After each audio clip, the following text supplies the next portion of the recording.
If you want kids to be in love with a salad, add some potatoes and shape them into fries. Now, if you want adults to be in love with a salad, add some potatoes and shape them into fries.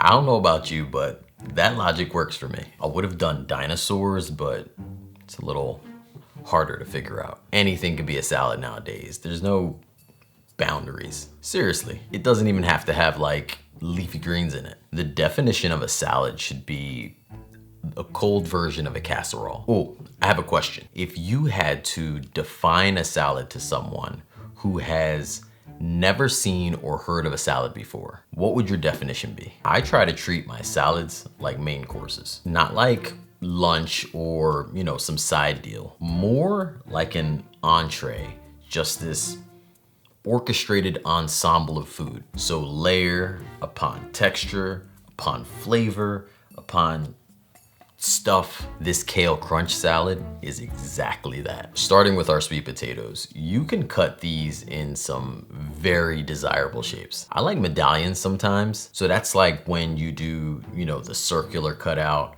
with like a 1/4 inch thickness. Even as thin as like a chip sometimes makes like an amazing crisp. That's where having like a mandolin, extremely useful. Or like this recipe where they're cut into French fries or spears. Honestly, I think the French fry shape does something psychological that makes the salad just more desirable by its looks. I'm saying all this because salads are like far from my favorite thing to indulge in. It's gonna be important though, when cutting your sweet potatoes, to get everything the same size, as in thickness. This way, it all cooks evenly. The sweet potatoes get tender. They don't really get crispy.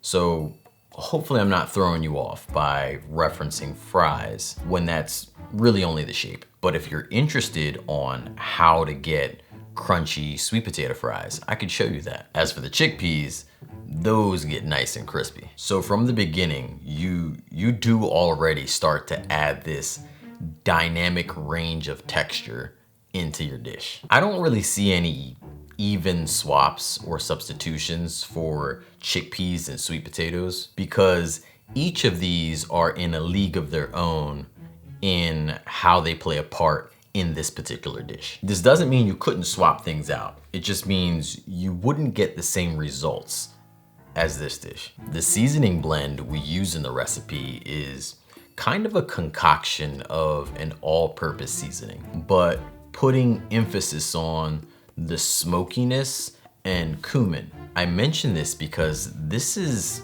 7 different seasonings. And if you're budgeting or possibly looking for a shortcut to the recipe, just getting one spice can go a long way. The breadcrumbs and pine nuts.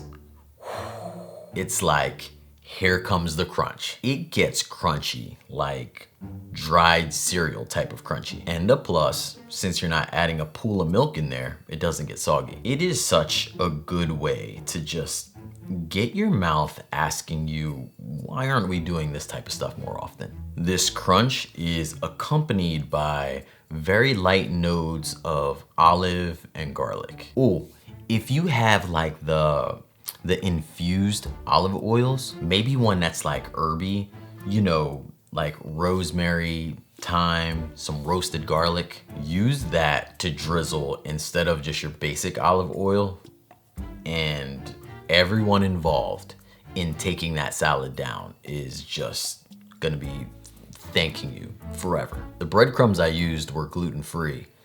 I think they're a little crunchier myself, and honestly, they're a little lighter on my gut. And the pine nuts, that could be swapped for cashews or macadamians. I made a salad video last year and I was roasted in the comments for not adding a salad dressing to the video. You know what?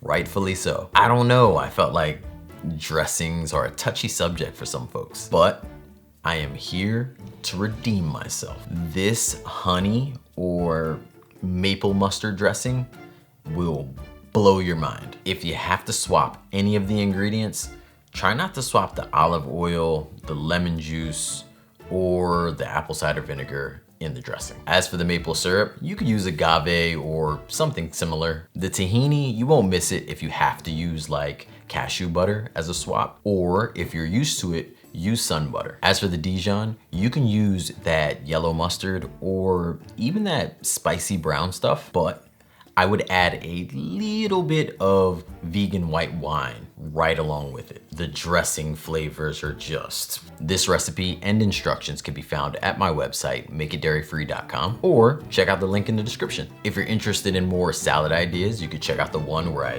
didn't make any dressing, should pop up here somewhere. Thank you so much for watching. You're awesome. Until next time, believe in good. Peace.